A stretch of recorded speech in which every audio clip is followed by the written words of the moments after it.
Module 3, Developing a Research Question.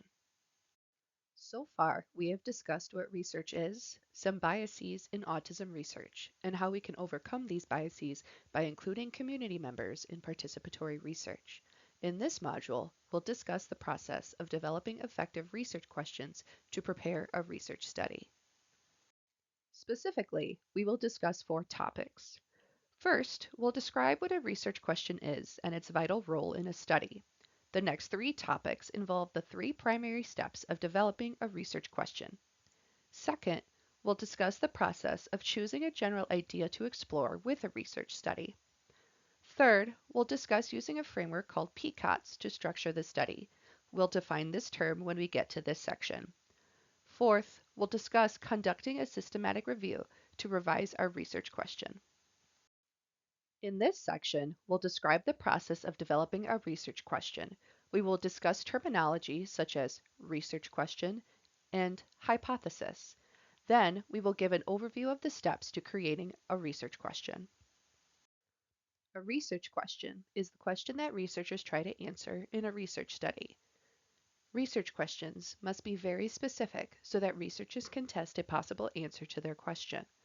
We'll talk about all the details researchers must include in their question later in this module. A hypothesis is an idea about how something works. In other words, a hypothesis is an explanation. Researchers can include a hypothesis in the research question and then test the hypothesis in a research study to see if it is correct. For example, let's say a researcher wants to know how to help autistic children learn language. They may have an idea or hypothesis that talking about the child's interests helps them learn language because the child is regulated and focused on that activity.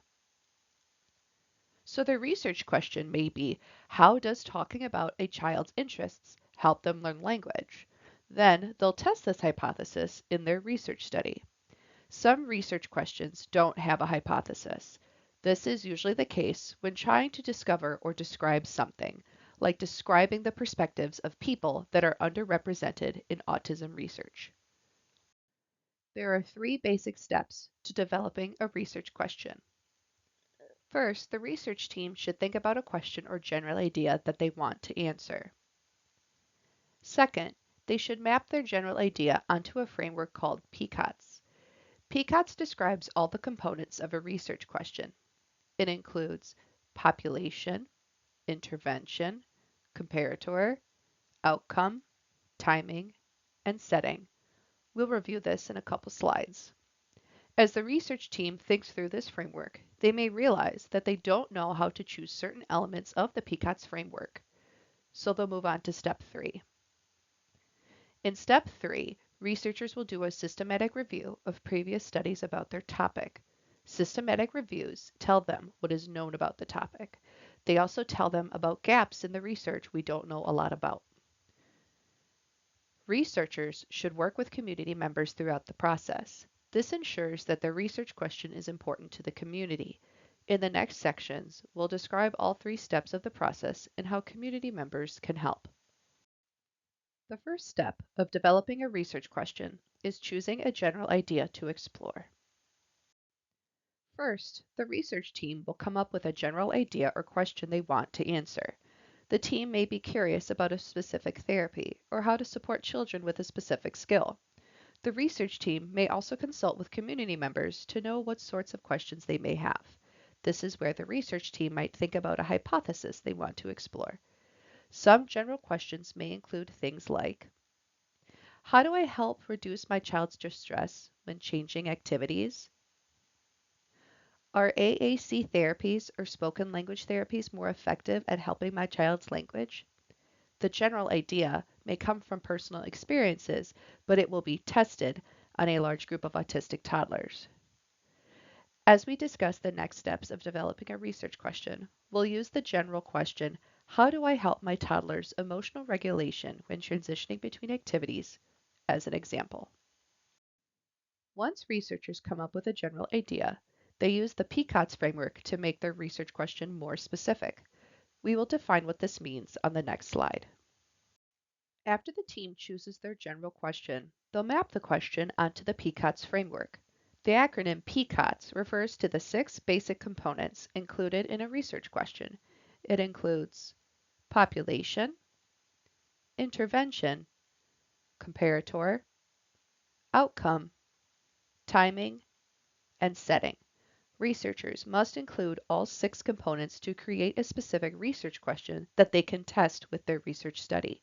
We'll talk about what all these terms mean in the following slides. Population is the group researchers want to support or study. In early autism therapy research, it will likely be autistic children and/or their caregivers. However, researchers may choose to focus on a more specific population.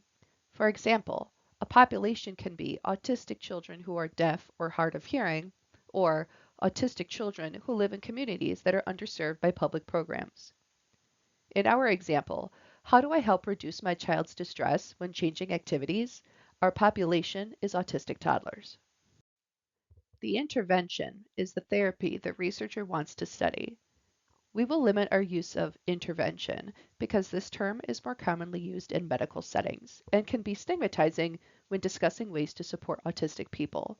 We use it here because the PICOTS framework is used across research disciplines.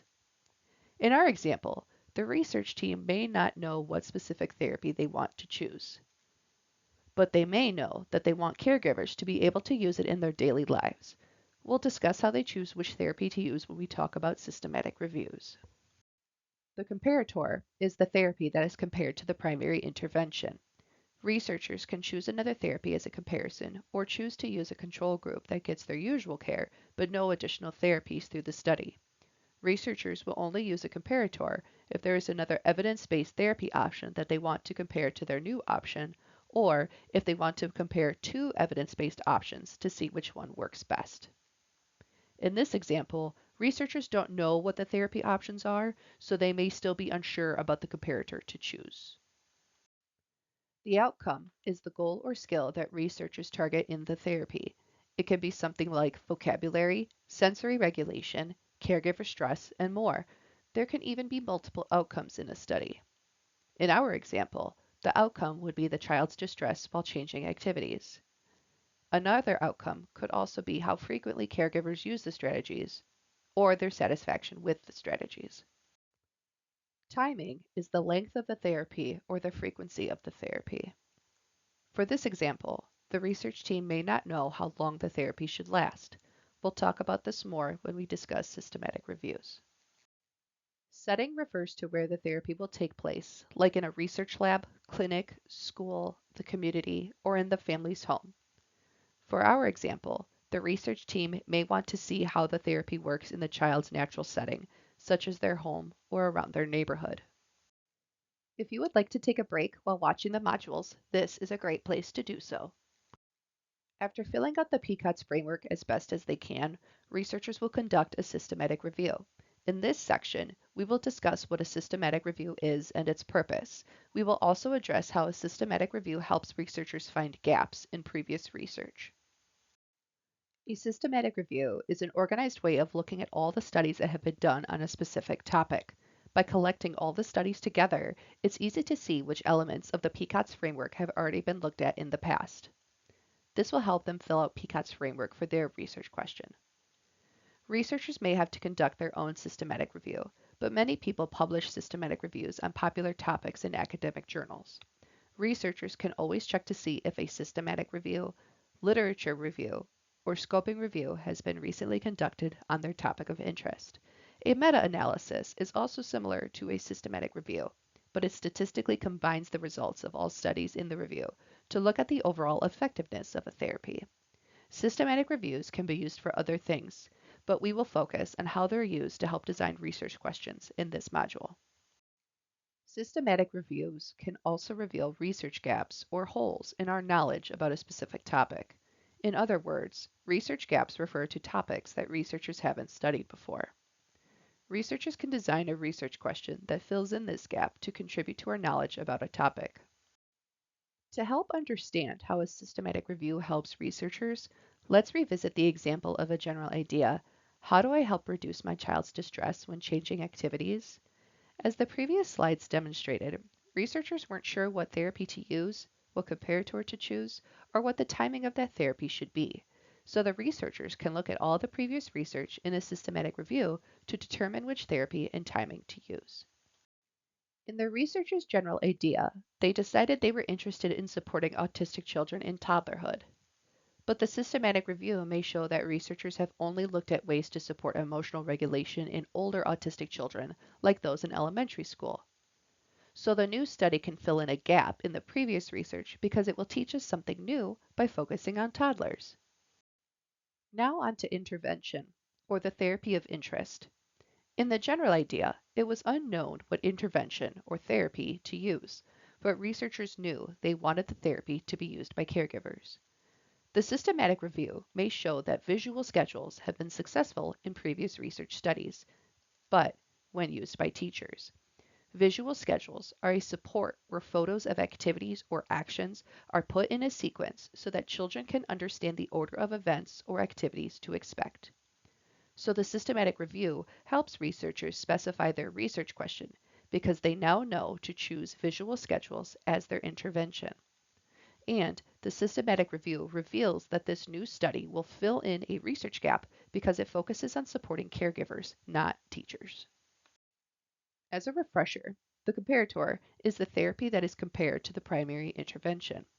Researchers will choose a comparator group if they want to compare something new to an existing therapy or if they want to compare two existing therapies. If visual schedules are the only therapy that have been effective according to the systematic review, then the researchers might choose not to have a comparator and use a control group instead. So the systematic review helps the researchers specify the research question by helping them choose to use a control group. In their general idea, the researchers were interested in seeing how we can support the child's distress, as well as caregivers' use of strategies and their satisfaction with the therapy. The systematic review showed that researchers have only looked at child distress as an outcome. So the systematic review tells us that our new study will be filling a research gap by telling us more about how caregivers use strategies and how much they like visual schedule programs. In their general idea, the researchers weren't sure how long the therapy should last. Their systematic review showed that most therapies were between 3 to 6 months long. So the systematic review helped the researchers specify their research question by telling them how long the therapy should last. Finally, in their general idea, the researchers were interested in therapies that could be used at home and in the community. However, the systematic review showed that most therapies have only taken place in school. So the researchers learned that they will be filling in a research gap by finding more information about ways to support toddlers' distress when changing activities in the home and other everyday settings. Throughout this process, the research team's question turns from something really general to something specific and testable in a research study. In this example, it is clear to see how the general question grew into a longer question that specifies all the elements of the PICOTS framework.